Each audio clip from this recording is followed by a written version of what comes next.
the only activity your business demands that you do.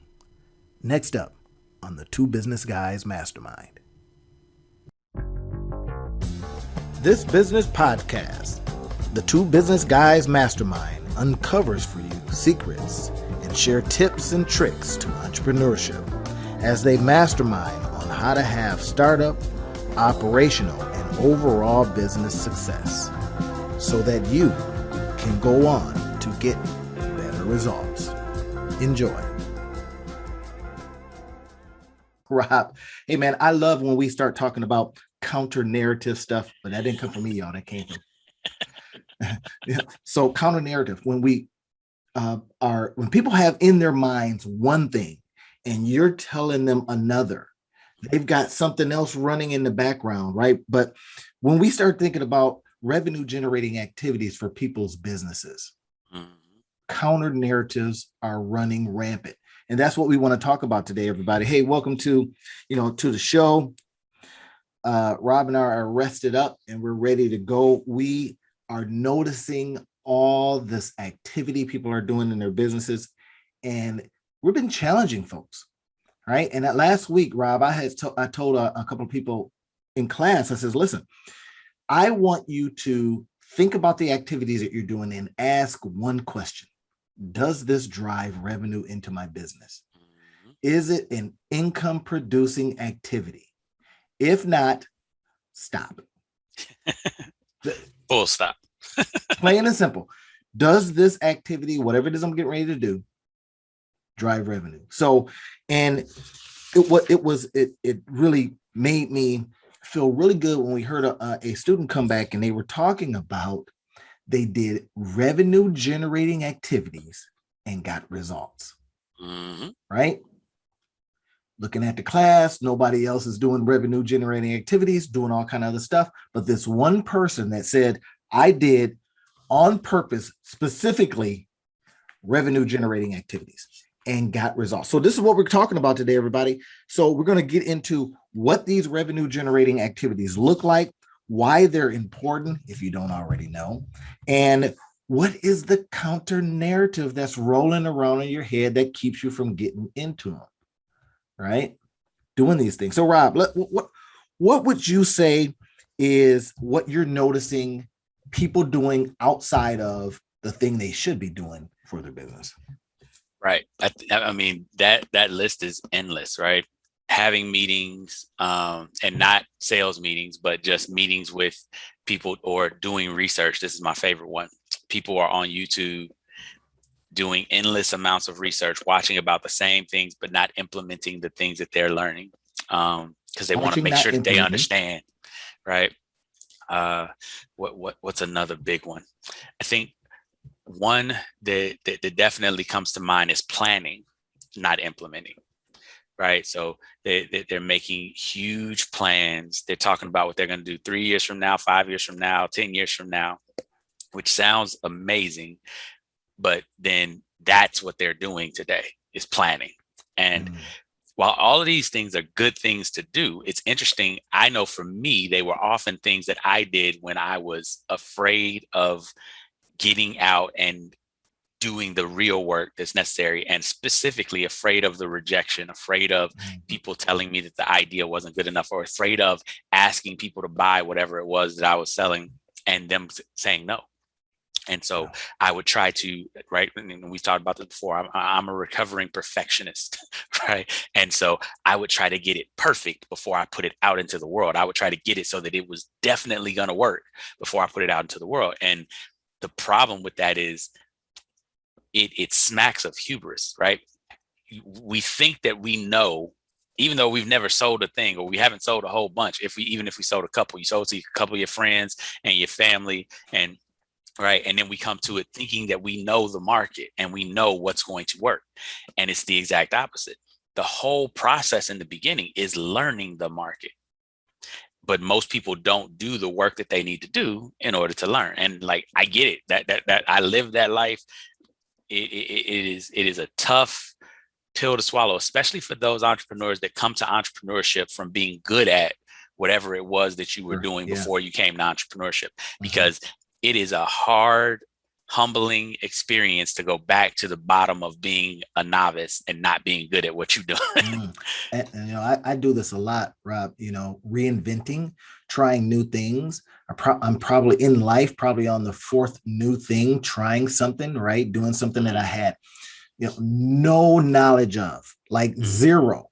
And it is frustrating, but it's liberating in that when you start something new, you're all in love with it. You're finding out new stuff. It helps you grow, right? It rounds you out, you know, but you get too caught up. And as you talk about the planning, man, I tell you what, I've got a client right now who is finally seeing his breakthrough, and he had to kind of get unhard-headed. I mean, really, he had to get unhard-headed because, you know, I would, instead of doing it for him, I says, okay, this is what you want to do. I don't believe that's the direction you should go in, simply because it's not going to be that high revenue producing activity. It was busy work, right? And then I says, you know, so he would, you know, send me some things and he would show me, he says, well, what do you think about this? And I look at it and go, what does all that you did have to do with the thing that you say you want to do? And that's earn money for your business, right? So I would kind of go, try this. And a lot of times it just cut out a lot of the fat, right? It cut out the adipose tissue in their business, right? And says, okay, if you streamlined it and just did this simple thing, that would work. Because it gets right to it, right? It's that, you know, we talked a little bit about this off camera about the 80-20 rule, right? Is that 80% that you're doing is garbage. But if you do these 20% of things, it'll drive 80% of the revenue. Right. And when we were talking off camera, one of the things that I talked about, because I feel like a lot of times, and I want to kind of dig in here today. I feel like a lot of times we kind of get back and forth, and, you know, we've been doing this for a while and we've been coaching this for a while. And so we get caught up in that space of, right, we know the 20% of things and here are the things you need to be doing. But I want to stick a little bit in the emotional side, because I feel like this is one of those things for entrepreneurs that's really more emotional driven and than kind of intellectually driven, right? If you went to 100 entrepreneurs and you said, do you want to do the 20% of things that make you money or the 80% of things that don't? 100% of them would say, I want to do 20% that make me money. And in that same breath, they would say, I wish I knew what those 20% were. And I think that's one of the things that I want you to kind of address and dig into, because I think that, you know, a lot of entrepreneurs are just, you know, are fumbling in the dark trying to figure out what those 20% are. And I was going to say, you know, you alluded to it a little bit earlier, where you're like, you cut out for your clients and you do some work, and right. And the same thing that we do for the entrepreneurs that we deal with. How important is it in your entrepreneurial journey to not try to figure out that 20% all by yourself? Oh man, that's a good one. And I like that question. I think what will be valuable for entrepreneurs, and even some seasoned entrepreneurs, if they got back to remembering what started their business. They were out there selling, right? So you talk about the emotional stuff. People have this belief that selling is like, you know, the used car salesman approach, and I'm bugging people. No, you're feeding yourself and you're feeding your family and you're being of service to them, right? And especially if you do it in a specific way. So, you know, from an emotional standpoint, people don't like selling, but it's the very thing that drives revenue into your business. Selling. They like marketing, right? Putting out posts that nobody sees because it gives a nice dopamine, you know, hit. And it's like, oh, I did something activity. But then if you ask them, okay, well, what was the return? And I do this a lot. I'll say, all right, and what did that bring you back? So what was the return on your time? Right. And I can say it in all kinds of ways. What was the return on that post? I don't know. Oh, so let's see if I got this right. You do a lot of that marketing, but yet you don't know what the return on that activity is. You know? Stop. Right. Wrong activity. And literally I was in, I was given a talk, So for me, Mhm. as I look at this, that talk was Mhm. selling, Mhm. but it was selling, right? It was educating. And what happened after the talk, right? They were Mhm. beating a path, not out the door, but to me to find out, hey, can I get on a Zoom call with you? Can I make a meeting with you? And this is how I framed the meeting, Rob. I says, we're going to be talking about marketing to make money. And they kind of like, marketing to make money. I thought this was a marketing talk. Yeah, marketing to make money. And I Mhm. says, not all that other stuff you have been doing. Marketing just to market. So Mhm. marketing, it involves selling, that involves following up with what you put out there, the return, finding out what that return on that time on that post was. You see what I mean? Yeah. Marketing with the idea that I'm driving traffic to somewhere, where Mhm. typically your email list. So that gives you Yes. the opportunity to have more conversation with folks, right? And to Yes. warm them Yes. up more. Are you doing that? I can't tell you. And I do marketing, email marketing classes too, right? And Mhm. workshops and stuff like that. Yeah. And I tell you, I can't tell you how many times I hear people go, "Oh, I got a service." Right? You know, it could be Mailchimp, it could be ConvertKit, it could be whatever. I got a service. Yeah, but I don't use it that much. I said, yeah, because I don't see any emails from you. And I want to see some emails from you because in that email may give me an idea.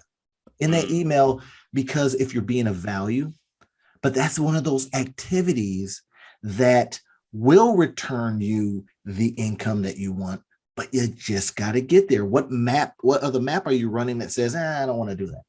It's Mhm. too slow or whatever it is, right? Mhm. Mhm. So as we think about what are the activities, right? And I think entrepreneurs would benefit from literally having a checklist in front of them, right? Right. Mhm. If I you see like my that. office, I have checklists, I have things on a board, and I've got things that I'm looking to my left to-do list, and it is make sure I do this. And it all involves make sure I do some kind of selling, some kind of revenue generating activity, right? Mhm. I have a little clock that I use. And then when that thing goes off in an hour, I ask myself, what were you doing in that hour? And if any of Yes. that is, well, I was online, I was on YouTube, and it wasn't a video that would help me sell more, I write that down and I go, yeah, non-revenue generating activity. So at the end Mhm. of the day, you say, man, I worked 10 hours. Yeah. How much of that was other stuff? Mhm. So I really think that a checklist will really help folks really understanding that selling is one of the most important activities. Now, Yes. what does that involve, right? Calling up Right. people, yes. Sending Yeah. out specific asks for the business, yes. Mhm. Mhm. But you said it earlier. Being afraid of rejection is not going to help you make a good business. Right. So how do we get people to that space? Because like I know, at least for me, I was in a space when I first was starting, especially if you don't have a big network, you don't have a whole bunch of people, you try not to feel like you're bugging your parents or your friends and your small network of people. How do you get to this space where you're asking 10, 20, 100 people a day to buy your product? How do you build that, right? Because again, it's easy for us to say, you know, here's the activities that you need to be focused on, revenue generating activities writ large, right? Mhm. You talk about a checklist, but is that checklist, universal? Is that checklist specific to each person's business? And more importantly, how do they overcome that feeling of not really wanting to deal with rejection, not really wanting to deal with that? Like you talked about it, the idea of selling as being like this used car salesman. What's a different kind of paradigm that people can develop around selling to kind of help them get past that feeling of being pushy and kind of being overbearing, and also deal with rejection? What's a way that they can look at rejection differently as well? Yeah, that's a good one. Um, if they were a medical doctor and they had something that would save the patient. Mhm. Now I'm giving you a mindset Mhm. shift here, everybody, right? Mindset shift. and you had this thing, it could be your business, and you knew it would help somebody. That's the medical doctor having the thing that'll save them. Would you hold that to yourself? Would it be wise to hold that to yourself? You're going to watch them. You know this will work. So if you are framing it in a way that I am helping the patient with this information, then it is your responsibility to give it to them as often as you can.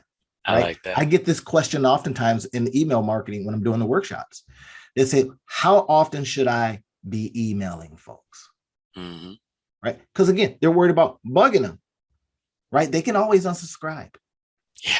Just remember that. And you probably want them to unsubscribe because you want rabid fans. You want the people that are like, I want these emails, even if they don't automatically buy from the first 7 or 8, right? If they haven't unsubscribed and you know that they're going through, the emails are going through, then it is your responsibility, because you know your product or service will help them, to be in contact with them all the time. And I use this idea. I said, look, you've got a friend.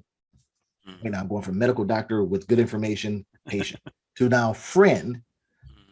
Wouldn't you want to talk to your friends and family as often as possible? What are you going to do? Talk to them once a month? That's like sending an email once a month. But if you got something that you just came across because of research or something like that, and you wanted to share it with them because you know it will work for them, then you would want to talk to them as often as possible. And I says a minimum 3 times a week, minimum. But quite frankly, if you want something to be successful, why not talk to them every day? If you frame it in a way that I love my clients, friends and family, doctor to patient, right? I love them. I want them to survive. Then talk to them every day. Yep. Maybe you get Sunday off. That makes a lot of sense. And I think there was something, I remember Zig Ziglar said it like this. He said, selling is helping. That's it. Selling is helping. Frame it that way. And that idea for me, like, really just kind of changed the whole dynamic. I had another mentor that kind of did that exact, that the doctor analogy. And one of the things she talked about was, when you're in the actual sales conversation, realize that you're the expert, you're the one with the solution. But what's necessary for that, and I think a lot of business owners kind of, and this could go on that checklist, right? A lot of business owners don't fully grasp the nature of the problem that they're solving, right? This is what we deal with a lot of the entrepreneurs that we deal with, right? They understand it kind of in these big terms, right? And again, using the doctor analogy, if I'm a shoulder surgeon, like, the best, or the kind of basic shoulder surgeons, people trying to get into the area, know that somebody's got a problem with their shoulder, that they want their shoulder to be fixed. But that's not really why people are going to come to you. They're not going to come to you because they're like, yeah, I got a problem with my shoulder and I want my shoulder to be fixed. That those types of people are not going to be your great customers, right? Because your solution, they have to do too much of the mental work to grab the solution, right? Whereas when you are able to articulate, there's pain in your shoulder and it's really ruining your day. You can't move your arm. You can't go to work. You can't do these types of things. And more than that, it's making you feel like your body is breaking down and like your youth is ebbing from you. And like you're on the bad side of, the age decline, all of those types of things, right? It's affecting your quality of life. It's affecting your mental health. It's affecting all that. When you understand those points, then when you're talking to the person, you can actually ask them questions that get them excited about the solution that you have to offer before you ever offer it. Right? You can ask them questions that actually trigger in them a desire to act, right? And that's what, when you go into the doctor's office, the doctor doesn't come in and say, all right, so I got this solution. No, the doctor asks you a whole bunch of questions when they first come in office. Yeah. They come in off. They don't even act like they're going to offer you a solution until they do their questions. Because at the end of the day, the doctor's like, this may be a solution for you, may not. I don't know yet. Here, so let's try this. Talk. Right. Like, let's talk. What's your pain like? On a scale of 1 to 10, where is it at? Right. Right. How long have you been dealing with this pain? How did this pain start? Like, all of these questions, they get there because there's certain patients that doctors will do surgeries on, and there's certain patients that doctors will prescribe painkillers for, or or physical therapy or all types. So it's interesting because oftentimes I feel like a lot of business owners get into this space where we're so worried about getting rejected, right? To the second question we talked about, the mental rejected. We're so worried about getting rejected because we don't really know who the patients are that are the ones that we're supposed to help. We don't really know who the people are that need our service such that it will make a dramatic change to their lives. You hear this a lot from entrepreneurs. Well, everybody could use my product and service. Yes, technically, but really, is that your audience? Should you be selling to everybody? Exactly. Is this going to give a tremendous change in quality of life to everybody? No, it's going to give a marginal change in quality of life to everybody. But there's a specific group of people that this thing will be life changing for. And those are the people that you're trying to find. And in order to find them, like you said, you got to be asking, you got to be talking. Everybody's not that person, and everybody's not that person on every day. This is another one thing that one of my mentors told me about, which was really interesting.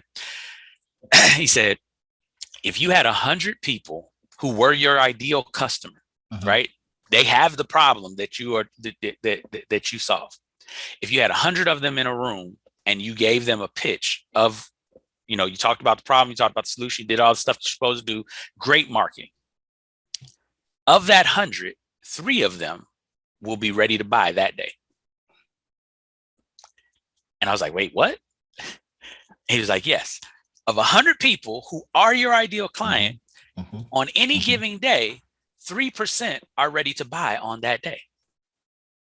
Now, 3%. Another 3% is ready to buy tomorrow. Another 3% is ready to buy a week from now. Another 3% is ready to buy 10 weeks from now. Another 3% is ready to buy 3 months from now. But the key thing that people have to pay attention to is you could have the perfect solution for people, but if they're not ready for it, right? And you think about this from the perspective, right? The movies is open every weekend, but certain people get paid on certain weekends. Certain people get paid on other weekends. They're not ready to go. Exactly. Right. And a lot of times that reality, I feel like, really hurts some entrepreneurs because they feel like, oh, it's something I'm doing. It's like, no, you have to understand the market that you're in, right? That's the reason why you have to get comfortable with quote unquote rejection and realize they're not rejecting you. They're saying they're not ready, right? You have to realize that at any point in time, only 3% of the people that you're looking for are looking for you right then. And so when you start realizing that, because that means that 97 people are going to say no. So you've got to figure out how to do things in such a way that 3 people saying yes funds your business model. Yeah. It's interesting that you say that. And that 3%, think about that 3%, everyone. Sometimes in certain businesses, depending on what your price point is, that 3% could be awesome. Right? A lot of grocery stores, they only make 3% margin. Right? And there's a whole bunch of grocery stores, right? On a 3% margin. So in certain cases, again, if you're selling a let's say a high ticket item, for example, 3% conversion rate is awesome. You know, because I run ads and all that kind of stuff, I look at some things, I'm going, this is great. 3%, super duper, because you can scale 3%. 3% that's the key. What? That's the key. That point right there. Don't gloss over this point, because I think it ties back to your other point of how many people are you asking? Because what a lot of people are doing is they're getting 3% of 10. Right. And now, which is not quite a client. And we do this stuff when we are talking to our entrepreneurs sometimes about how many people have you talked to. So again, revenue generating activity. Right? How many people are you asking to come into your sphere of and I can never say that word right? Sphere. It's an S sphere of influence, right? Your funnel, your spin, your flywheel, whatever, right? How many people are you asking by your own mechanism, and how many people are you employing, or what other things are you employing? And that gets into a little bit of the, hey, we know you're doing this stuff or not, but now here is some of the what's to do, right? We love this, our podcast to be about helping, not just complaining, right? Yes. Yes. So when we think about, are you asking for referrals? How many? Right. Who's And doing how that for you? often? How many and how often? That's a revenue generating activity, everybody, income generating activity. Are you blogging to bring in business? That's inbound marketing, everybody, right? So, oh, wait a minute, but it's writing. Okay, you don't want to write, then go get someone to write for you. Get your guest bloggers in. Right. You put in your links or to drive vlog revenue instead of blogging. Vlog and blog, right? So each one of those things, right? So doing Yep. videos. Yep. So For it's those one people I that had don't down. want to write, go ahead and speak what you want to say instead of writing, right? And nowadays, my assistant found this. There's this software that we use called Otter.ai, I know where Otter, literally because it's it got Otter will in this transcribe, right? It will literally transcribe everything that you're saying while you're saying it. Right. I was on a Zoom conference the other day that they've got some sort of integration. I'm looking into it now because I know we're about to do some web some webinars and some conferences that in this next year around time mastery. And in the Zoom, it was transcribing so you could have a transcript as a participant in the Zoom that you could follow along with. So if you missed something that the person said, you could go back and read through the transcript and be like, oh, okay, that's what he said. It's amazing, right? You can do that for your videos. And of course, YouTube, if you're doing YouTube videos, you can turn that on. Yeah. And I'm gonna give you guys, here's the hack. YT:CC equal on. If you put that in your description field, it will automatically bring up your it will automatically have, you see the words, those right? Captions. Yeah, it will automatically do that for you. And then there's a back end way that you can get to the transcriptions, because get this, what you might not know is that YouTube has to have the words to understand what you're talking about, to understand what ads to put in front of your videos. So once you know that, right, you can use a service like Otter AI or whatever.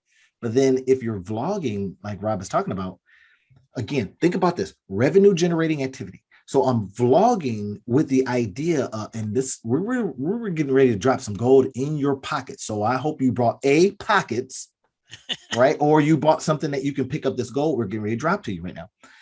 So now think about this activity. I'm vlogging. How is that revenue generating? Because guess what? From the words, especially if you're using keyword rich words, right? And if you don't know what we're talking about on that, we'll be more than happy. Give us a call, put something in the comment. Hey, what are you guys talking about? What is this keyword rich stuff? I can share some tools with you and all this kind of good stuff, right? But if you're using keyword rich tools, knowing that Google has to transcribe what you're talking about, and now you're going to now go get a piece of that transcription, you now can take that transcription and repurpose it. There you go. Revenue generating activity, vlogging, right? Video blogging. And then you now take that information and you got words and you go, what can I do with this? Oh, Blog. let me count the ways. Let us count the things. So you get what we're talking about now. Revenue generating activity. It is a kind of marketing because you're talking about a subject matter that you are expert in, right? Or you're curious about, and you've read a whole bunch of books and now you're sharing it. That's not selling, that's edu-selling. Right. It's adding value. Adding value. That's the doctor listening and then prescribing something to you, right? So this is what you're doing. That's a revenue generating activity. Here's another one. This is one, oh my gosh. Let's say you do some of this stuff, you're putting out stuff on social media. How often are you following up? Now, following up on people that says to you, and this bugs me a lot. I just sent a message to guy, got my email, boom, boom, boom. He's got a product. He's got my email. Product didn't download. right? Now, if I'm asking for your product, I'm giving you my email, and I understand what an email is worth nowadays, right? Mm-hmm. But it didn't download. I sent him a message, no response. He's getting ready to get unsubscribed. Right. You don't even follow up. Now, I'm a Mm-hmm. pretty warm client. If you got something that seems interesting to me, I'll buy it. Mm-hmm. Especially if it helps me automate something, right? If it's something that's going to make whatever I'm doing a little easier. Mm-hmm. If this is an investment, right? Mm-hmm. So anyway, never followed up. Rob, I tell you, follow up is key.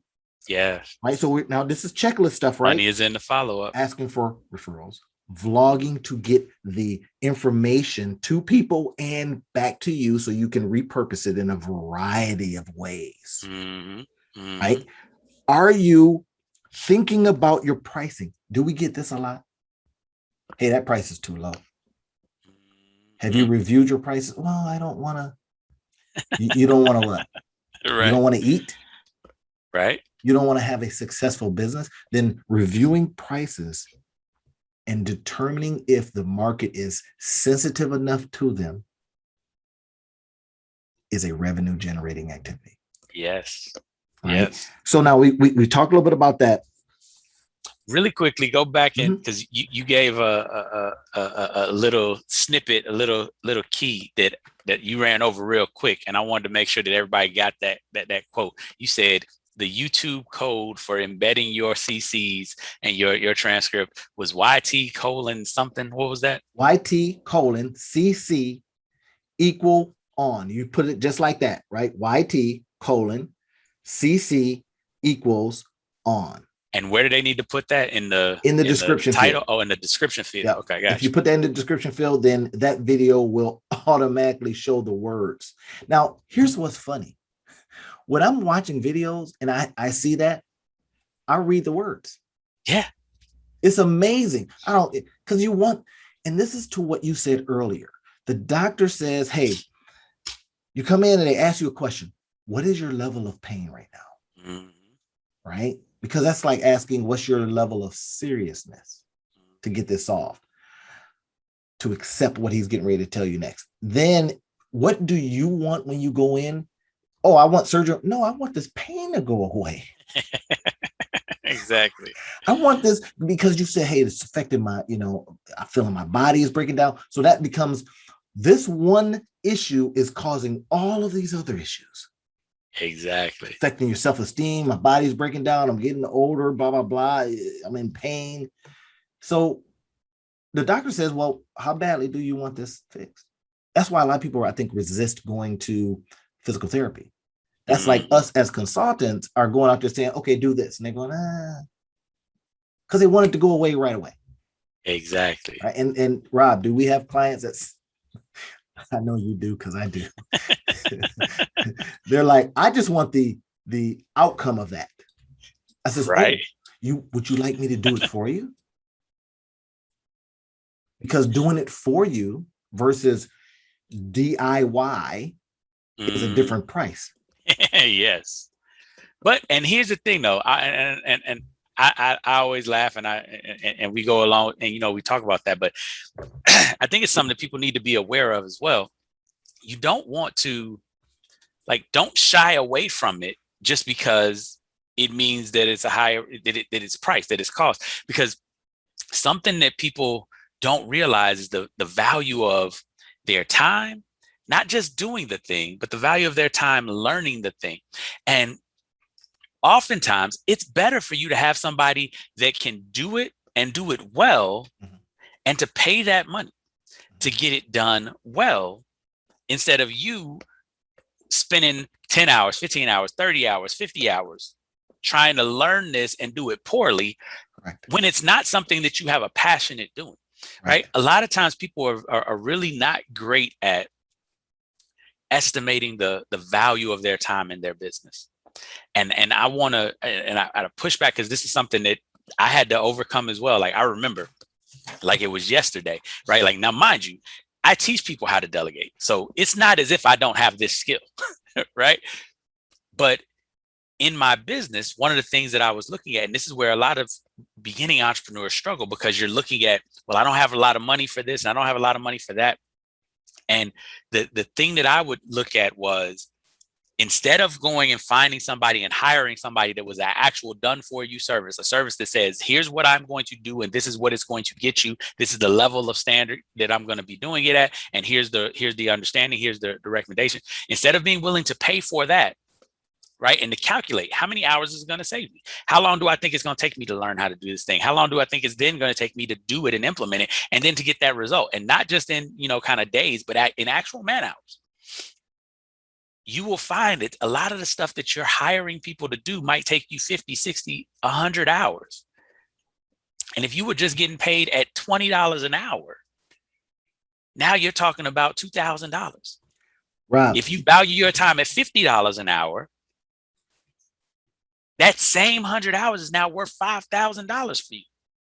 See, that's the calculation. So let's think about this again. Revenue generating activities could be figuring that out, right? So I'm reading this book by, I already read it like 3 times. Sabri Subi, Sell Like Crazy. And in one of the resources, he gets this little valuable thing. Now, I've already done this, but it says value of your current time.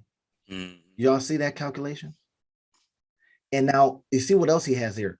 Value of your current time. And it says, all right, let's just put in $20 an hour, because we can roll up on just about anything right now and get $20 an hour. And it says, I make X amount per week on what hours doing. So, and then it has, if you notice at the bottom, it says, okay, delegate or outsource. Now, I used to, personal story, everybody, right? This is because we're empathetic. We understand. I used to outsource as much as I possibly can. I don't know why I'm whispering, because maybe, I don't want, my wife might hear me, but I used to not even cut my own grass. Why? Because that's not a revenue generating activity. I literally used to think, this hour or so that it's taking me to do this, right? I gotta, get the, thing out. I got to put gas in it. I got to, worry about it. I got to walk the, yard, make sure there's, nobody threw some rocks or grass or glass or something in it, right? And then I got to actually cut the grass. And I got to look at the grass and go, what am I going to do with that? So now that's another. So get this. I started having a person do it. Well, I think sometimes, my wife kind of like, I don't know, maybe she wanted to see me sweat or something, right? It's like, I don't know. But I started doing my grass again, because the people that were coming over, they would come sometime. It was a bad service, in other words. So what did I do? I did what Gerber says, don't do. Don't delegate and then, go back into the business. But anyway, I said, well, what can I do during this time that could capture that time and make it more valuable to me? This is the key. So now when I'm cutting the grass, guys, this is going to weird you out a little bit, but I got a pen and paper with me, because I might get an idea. So now I say, well, in this time that I'm going to take doing this, I have to generate 3 ideas that can help my customers, clients, and business, et cetera, et cetera. Now, I took this activity that I shouldn't be doing, and I turned it into something that says, from this, I have to, that is, and I always do. Yeah. Right. Now here's the funny thing. That is a great, so most people, like Michael Gerber says, go just back from delegation back into doing it. So Randy, because he studied, because he's learned, because he's done all the stuff that he's done up to this point, because he's an amazing entrepreneur, he's figured out how to take the time that he knows he's wasting and make it so that there's less wasted time in that. Now, here's the thing, because that's a great story, but now this is where you get to hear the Business Guys Mastermind, because I'm about to push back. The basic idea, right? And I'm push back only a little bit, because there's an important saying that overrides everything that we're about to say right now. And that saying is, happy wife, happy life. So If he's cutting the grass because the wife wants him to cut the grass, then everything that I'm about to say is a moot point. But but if he's cutting the grass because he had bad service with the other people that he had bad service with, this is exactly what I want you all to pay attention to, entrepreneurs, because a lot of times we get into these situations. I have had bad marketers.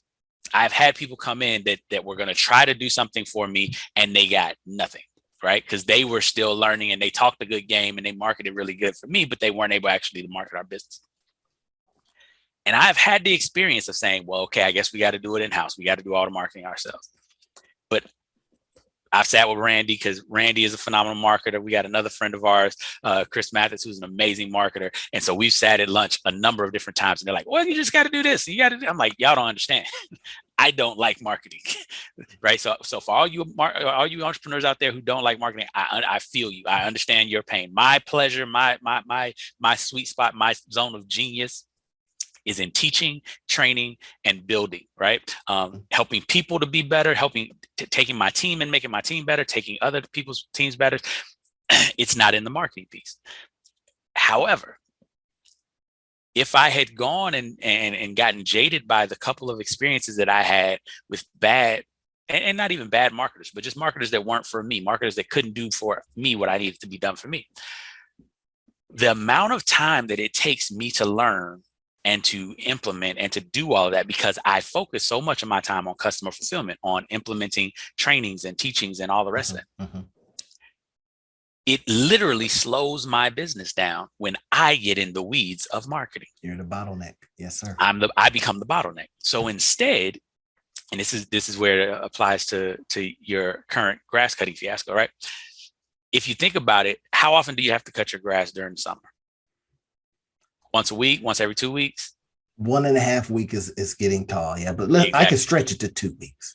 Right. So 2 weeks at the longest, 1 week, right? And summer in Michigan is like 12 weeks if we lucky. So, right. So that's 12 hours, right? And that's if it only takes an hour. If it takes an hour and a half, 2 hours to get the yard done. So that's 12 to 24 hours that Randy is dealing with every summer.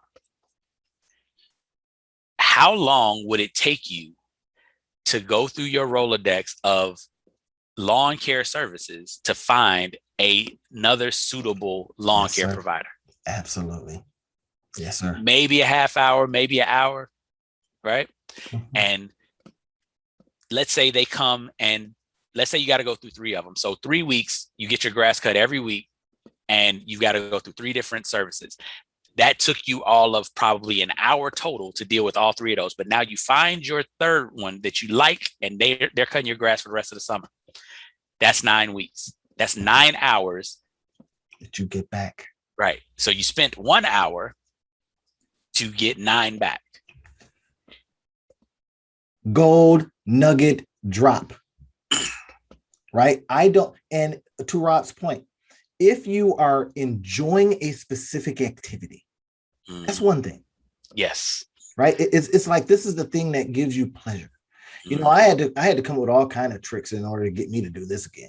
Right. I had to say, oh, well, it's the time I work out, you know, I make sure I sweat and then I go in and, you know, say, hey, babe, I'm sweating. You know, I mean, all kinds of mental, you know, gymnastics that I had to do. But every single time that I monkey around with it, I'm saying I could be billing at this. I could be vlogging. And from that vlog, now this is, we're bringing it back, 360 for you guys, right? Full circle. I could be asking for a referral. I could be writing an email that will drive business in. I could be generating a lead magnet to use in my marketing that I can put on automatic during that time. Now I'm gonna get to the billing part. If I'm billing at the friends and family rate of $150 an hour, or if I'm billing at the corporate rate of $650 an hour, now anytime I put the 650 into the calculation, I get sick. Exactly. Because I'm 650 times, right? Exactly. But that's the main thing I'm thinking about. Whenever I think about delegating, that's the key thing. And people get you like, 15, 20, even $50 an hour. People are like, well, I'm like, do you understand how much money you can make in your business? Correct. And I think that a lot of Solopreneurs, people don't listen do up. that. I think a lot of people don't do that math, right? That activity, and maybe we can put that comment or that calculation in the description for this video later, because right, and give us thumbs up if you want to, if you want that calculation, if you want to get that information, and thumbs down if you just don't care, don't worry about it. But if you feel like that'd be helpful for you to be able to calculate what your time is actually worth in your business, give us a thumbs up on the video, drop us a comment, let us know that you want that information, and Randy will make sure that we get it out some way in the Have you done that comments math, or whatever. Right? When you do it, again, this is where when I get something like this. Now think about this, right? I read the book. That took me time. Well, I got a hack, right? When I'm doing some walking or if I'm cutting the grass, I'm listening to something like this because I got to get my 3 ideas that will then go and give me some revenue. So these are the things that while you're doing this activity that's not bringing you income immediately, are you hacking that activity in the way that it will? So I'm listening to the book, and then hey, here's a resource. Now, look what I'm doing with the resource. I'm telling you about it. It becomes a part of what we are creating. Right. I'm putting this guy up on game a little bit because maybe you go get his book. That's a part of it. Right. But being able to at least have that math in front of you. And this is what I do with entrepreneurs when I'm working with them. Right. I say, okay, what do you make at your job? 25, 30, 40, $50 an hour. Oh, okay. And if I told you that anytime someone calls you up and asks you to do anything that's not revenue generating toward your business, that you could just literally say, I would love to, but my business won't let me. Because my business has to make me at least $50, $25, $20 an hour. That's just what you make at your job.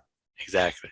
Right. I mean, so that becomes that moment when you literally see their eyes go, I never thought about it like that. Right. And of course, you're going to get pushback on that, everybody. You're going to get the, oh, you have to relax. And oh, boy, you talk about driving me nuts. Right. Well, that's fine. Right. Go relax. I got a business owner right now that I was joking with the other day because he's on vacation. Right. And I'm doing some work with his business. And I says, okay, your business called and it told me you better be doing something toward getting more stuff for me, the business. Right. And that was kind of like laugh. But I mean, don't get me wrong. You need that downtime. But during that downtime, how is it? What are you doing? Where did you go? That then you can bring back some gold nuggets to drive more revenue in your business. Right. Especially for solopreneurs, because here's another kind of nugget for you all that is a transition. Because a lot of people are like, immediately in their minds, they're going to, but he's on vacation. He shouldn't have to think about his business, etc. It's like, yes, but there is a transition point where you have earned that type of vacation. And that transition point is the point when your business is making you money while you're on vacation. Exactly. When your business is making you money while you're on vacation, then you can completely go on vacation and not think about your business. Robert Kiyosaki says it this way in Cash Flow Quadrant. The difference between a small business and a big business is this. If a small business owner or a solopreneur went on vacation for a year, they would come back and have no business. If a big business owner went on vacation for a year, they would come back and their business will have grown. The question you must ask yourself is, will your business die without you? If it will, then you are still in the stage of having to craft it in such a way, of having to grow it and develop it and move to a place where you start replacing yourself. A couple of books that you want to read on this point, right? Cash Flow Quadrant by Robert Kiyosaki. E-Myth by Michael Gerber. Those 2 books are amazing kind of guidelines on how to make the transition so that you're not just creating a job for yourself, but you're actually creating a business. There it is, everyone. Right. And these are hot topic stuffs. Right. So I'll give you a couple more. These are activities to do and some activities to stop doing immediately. Cutting grass. No, cut that out. Right. I got to go cut it today. So email marketing, absolute must. Sales calls, free consultations. We talked about this in some other videos. Free consultations, because sometimes that's the selling opportunity, right? That's the opportunity to ask, what's the problem? Prospecting constantly, right? You're constantly, either it is prospecting via you literally prospecting. I had a client, I'll tell you a little story. Not a client, just a friend that, she started a business. So I called her up and I says, hey, how things going? Oh, everything's all right. I says, what's your flow of new customers? Oh, well, we're just working off of the other company. So would you like more? You see what I'm doing? I'm just asking questions, right? And she says, well, yeah, I need more. I says, well, here's an easy hack. And it was one of those simple things, right? One of those 20% activities that will drive 80% of, I says, instead of having your, the people that are working with you, your employees sitting around, right, waiting for customers to come in, I says, just have them go to yellowpages.com. Old school hack, right? Back in the day, it was Yellow Pages. Yellowpages.com. Type in, the kind of business that you want to go for, or that will help, or your current client type of business. I says, and when you do that, you will see like businesses. I says, and have them start calling. That's it. Now, in your business, you should have someone that seems like a phone is melted to their ear, that they love this stuff. It might not be the person that just doesn't like that. The accountant in the back that just wants to deal with numbers, not them. Mm-hmm. But that person that says, oh my gosh, another chance to talk to somebody, I love it. That's who you want to have come in and do that. And if it's not your current employee, then get somebody, whether you go to a contract service, temporary service, that they just love this stuff. They love prospecting, or delegate it out. You got somebody from Philippines, or you got somebody that's stateside, or you got somebody from Fiverr, you got somebody that's all they do all day long. Prospect. Now you can give them your prospect list. That's the same concept. That gets you out of the emotional, I don't like selling. Well, get somebody who does. And then if it's contract, you pay them, they get you stuff, right? Now, that's one aspect of how you go out and make those hard calls, prospecting calls. Now you go down the other list and you say, okay, well, email marketing. Okay, what am I doing with that? You can hire that out if you want to as well. Somebody that gets you emails, it gets you a lead list. And then you have that person that's got the phone melted to their ear because they love it. Go through that. Yeah. Right. The employees, when a call comes in. So my point here is that these revenue generating activities are all that matters. Not to-do list stuff, not monkeying around with your website. Is good enough. It's fine. Yes. Right. Because you can make a website, you can make a landing page, you can do all kinds of stuff. You can send people to specific pages, right? Monkeying around with your About Us page. In fact, nobody cares about you. You care about what you can do for them. Right? I go to my doctor. I don't care about you, doc. I care about your knowledge and what you can do to get rid of the shoulder pain, if we will, right? So admin stuff. What are you doing? Stop that. That's $20 an hour stuff that you can hire out at probably $18 an hour and then give people a $2 bonus, whatever. Right? $15 an hour. 15. I mean, my point is that this becomes these low-level activities that don't help you. You get on a YouTube video. Now, here's one thing that, I look, if I get on, see, that's our clock, everybody, right? If I get on a video, and I love these track videos, right? Now, I look at these track videos and it's like, oh my gosh, I love this stuff, right? But you can go down a nice rabbit hole for an hour. And if you're not looking at this video and saying, how did they get 30,000 views in 4 days? And then trying to reverse engineer that, you're wasting time.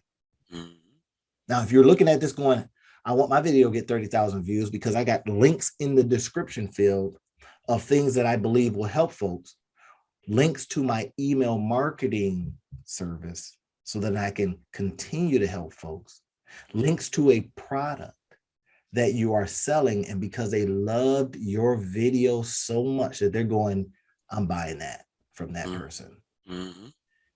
If you're not doing those things, those are not revenue generating activities, and it's going to make your business suffer. This is what we want to talk about today, everyone, right? And we got a ton more. If you want us to, and you got to tell us this, if you want us to put together a checklist. Now, you know me, I like to do stuff beforehand, and Rob says, we're not spending any time until we know that people want it. If you want us to put together a to do and not to do list, we'll do that for you. But you got to tell us, put it in the description field and let us know, hey, I want that list. And we'll put it together for you, because you guys know we got to spend time on this, but we will for you if you ask for it. Rob, there's some other things that, because our timer went off, you got to get going and do some things, right? Yeah. There's some things that you want to leave our folks with about I think revenue generating.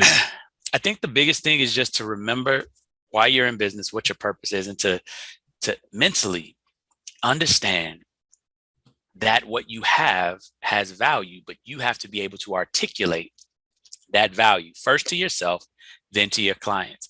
And if you haven't figured that out, the first revenue generating activity you need to be working on is getting with some sort of professional, some sort of marketer that can help you to clearly articulate what is your problem that you solve, what are the emotions tied to that problem, who has that problem, and what is the dream come true, snap their fingers, change the world solution that they're looking for, and how your solution matches that and what benefits it gives them. Those three things, the problem and the emotions, the solution that is their dream, and the benefits that they get from obtaining that dream and from losing that problem. If you can't articulate that, that's the number one thing you need to be working on right now. All right, guys, you heard it. The two business guys have masterminded on the problem of, are you doing the revenue generating activities? All right. We will talk to you next week. And in the meantime, go out and have a profitable day. We'll see you next time. See you next week, everybody.